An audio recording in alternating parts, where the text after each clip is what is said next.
এই শীত 5-7 দিন শীত হচ্ছে, মানুষ নামা পারছে না, কাদো ভিতরে নামা পারছে না, মানুষ মারাও গেছে। আমার এখানে একটা মারাও গেছে, নুকথার বলের লোক, হ্যাঁ শীতের কারণে মারা গেছে। আমরা আজকে ভোরবেলা আমি ফজরের নামাজের পর থেকেই দেখছি যে প্রচণ্ড শীত এবং বৃষ্টির মতো কুয়াশা পড়ছে এবং আসলে জনজীবন আমরা অতিষ্ঠ হয়েছে শীতে। হ্যাঁ, এই বিশেষ করে এই অত্র এলাকার গরিব মানুষ বা যারা ভ্যান চালায় অথবা যারা কৃষিকাজ করছে, এরা অত্যন্ত দুর্বিষহ জীবনযাপন করছে এই শীতের কারণে।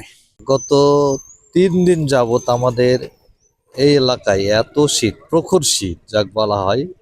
আজকে দুপুর গড়িয়ে গেল, জোহরের আজান শেষ হয়ে গেল, তারপরে আমরা সূর্য দেখতে পাইনি এখন পর্যন্ত।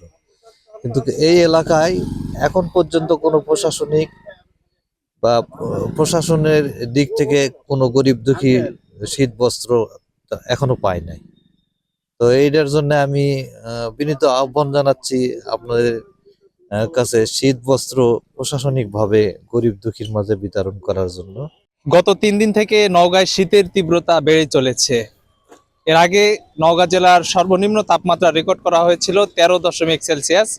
সেই তাপমাত্রা একবার 12-র ঘরে, 13-র ঘরে, 14-র ঘরে, এরকম 12, 13, 14-র ঘরে কিন্তু ক্রমান্বয়ে ওঠানামা করছে। আর এই শীতের কারণে কিন্তু স্থবির হয়ে পড়েছে নওগাঁর জনজীবন। বিশেষ করে যারা নিম্ন মধ্য শ্রেণীর লোকজন রয়েছে, যারা জীবন ও জীবিকার জন্য ভোর সকালে কাজের জন্য বের হয়, তারা কিন্তু এই শীতের তীব্রতার কারণে কাজে কিছুটা ব্যাঘাত ঘটছে। আমরা রাস্তাঘাটে দেখেছি যে শীতের কারণে কিন্তু রাস্তাঘাটে সেরকম গাড়ি চলাচল করছে না। ঘন কুয়াশার কারণে কিন্তু বেলা 11টা 12টা পর্যন্ত কিন্তু গাড়ির হেডলাইট জ্বালিয়ে কিন্তু সড়কে যান চলাচল করছে, এরকমটা আমরা দেখেছি। এবং সেই সাথে সাথে দেখেছি যে যারা কৃষি কাজ করে মূলত, তারা কিন্তু এই শীতের কারণে খুব দেরি করে কিন্তু মাঠে যাচ্ছে এবং কৃষি কাজে তারা অংশগ্রহণ করছে। সেই সাথে সাথে যারা মধ্যবিত্ত, যারা দরিদ্র শ্রেণীর লোকজন রয়েছে, তারা কিন্তু এই শীতের কারণে কিন্তু বাসা থেকে বের হতে পারছে না। তাদের খাদ্য এবং যে বস্ত্রের যেই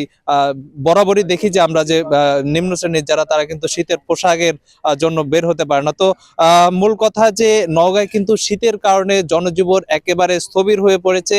শীতের তীব্রতা, বাতাসের আর্দ্রতা কিন্তু ক্রমান্বয়ে বেড়ে চলেছে। আমরা আবহাওয়া অধিদপ্তরের সাথে কথা বলেছি, তারা আমাদের জানিয়েছে যে এই আবহাওয়া কিন্তু আরো এই তাপমাত্রা আরো কমতে পারে, এমনকি 10-এর ঘরেও নামতে পারে। তো এই ছিল সর্বশেষ নওগাঁ থেকে। সাফুল ইসলাম রকি, নয়া দিগন্ত, নওগাঁ।